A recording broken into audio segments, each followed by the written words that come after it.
Wow, what did I just watch? Okay. Hi, I'm Sam with the Film Fan Club, and I'm going to be reviewing The Witch for you today. I haven't been doing a lot of movie reviews lately because I got sick, I got a new job. Are going to do a Deadpool spoiler thing at some point, and a new Film Fan Club show is on the way. But today I'm talking about The Witch, and so this is my return to reviewing movies after a whole week hiatus, and it was a weird experience because the reviews for this film were they seemed like really good. I didn't like search them out or anything because I don't like to hear a lot of other people's opinions before I review it myself. But the ones that I had seen, they're like disturbing. It feels like you're watching something you shouldn't be seeing, and all this stuff that it's kind of hyped it up to be an original take on the horror genre that lends itself to something new and creative, and it provides some genuine thrills that aren't jump scares. And did this film meet that? I'm gonna say yes, but in such small doses. The aforementioned the title is The Witch, and it's about a witch in the woods and in New England, and it's a folktale kind of thing. And there's this family. They get banned from the city. They're out by themselves, right on the cusp of this forest. The little baby goes missing, and then some other stuff, creepy stuff happens with the son and all that. And the family kind of starts to go deteriorate because at the same time there's rumors of their daughter being a witch and things like that, and it just kind of all reaches a boiling point for them as a family because they're just going crazy with the whole rumors of the witch and stuff. And that was kind of a kind of a snooze fest, honestly. I mean, it was I mean, I'm sure that I'm gonna get a lot of hate because people are gonna be like, "You just didn't understand the way it was so nuanced and subtle, and the little hints." And it was just, I don't know. The movie's called The Witch, and the witch itself in the film is, I swear, less than 10 minutes of screen time in a film that's like 1 hour 30, 1 hour 45, something like that. And I didn't pay money to go see a folktale about a New England family going crazy. That was crazy, but it was pretty disturbing. This film is very disturbing, by the way. It's rated R, and for good reason. So you see, there's some nudity, people that you don't want to see nude, also given the witch and all that, and also there's some pretty grotesque murders in this scene too. If you're not a fan of babies getting killed on camera, this might not be for you, because I just have to admit, I always talk about who I go see the movie with. I saw it with my Papa Larry. He did not like, I actually give the film more credit than he did. He didn't like it at all. And he just felt it was very slow. The dialogue, I had the same problem with the recent Macbeth movie that came out. They left it very Shakespeare, and they left this very old 1800s New England, and I didn't think they needed to necessarily modernize the dialogue or script or anything like that, but they could have loosened up the dialogue just to make it a little bit more accessible. It could have still had that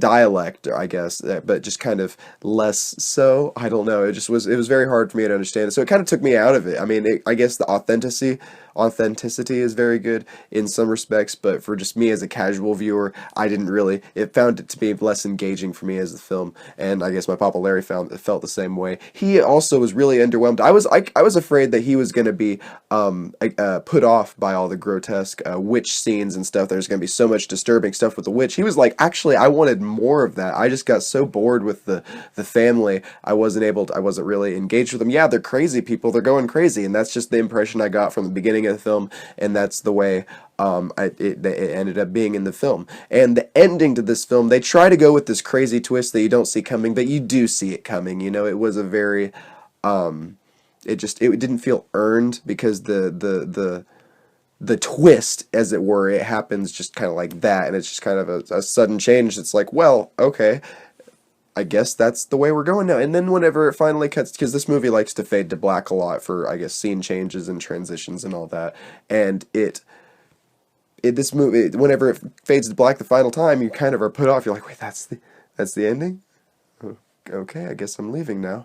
And it was just, and I don't want to sell this film short, because this film's getting really high praise from other critics. I just can't lie to you and say, I love this film. It is very, what I will give this film is it is original. It does provide a very creepy atmosphere. I never felt calm, I guess, watching the film. I was kind of always on nervous. I was kind of my nerves were tingling or whatever, and the atmosphere was really good, and it didn't give jump scares. The script was There was a lot of attention to detail in the script as well as authenticity. The acting was exactly what I expected it to be. The mom acted like a crazy bitch, and she was, because that's what the character was a crazy bitch, and the male acted like the father acted exactly like what I would expect him to be. I just wanted more witch action, honestly, guys. I wanted more witch action. I wanted more scares from the witch. I wanted to see the witch more. The witches in the film, and now that I think about it, they didn't even hardly do much of it. They were just kind of a plot device to motivate these characters to kind of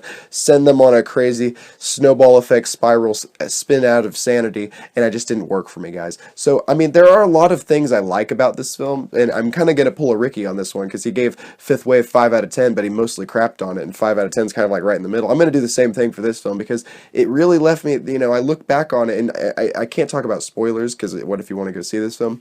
But there's a lot of films like there's this goat character that's supposedly possessed by the devil or something. All that stuff was cool, and some of the nuances are pretty interesting. It's kind of a thing that you can, after you watch the movie, you can talk about it with your friends, especially if you're into this sort of thing. And I don't know, but also there's just a lot of problems with it too. So it's not going to get past a 5 out of 10 for me. And one of the things that was wrong with it was the pacing. There's a couple witch scenes, and it goes from, like, my friend Levi mentioned this. It goes from like 0 to 100 like that, and then goes right back down to 0, and then it stays at 0 for like 45 minutes to a half hour. It's like or half hour to 45 minutes rather, and it doesn't feel right. So as I said again, 5 out of 10 for me, guys. The Witch, it was a disappointment for me. Unfortunately, maybe it got talked up so much that it just couldn't possibly live up to the expectations. I'm just not a horror guy, so maybe someone else can appreciate it more. I'll have to talk to someone and just see what they thought of the film. So I guess for the Film Fan Club, I'm Sam Carrico. Be sure to follow me on the various social media sites at SamLD Carrico, and subscribe to this YouTube channel for more reviews, Film Fan Club show, and I'll see you next time. Thanks.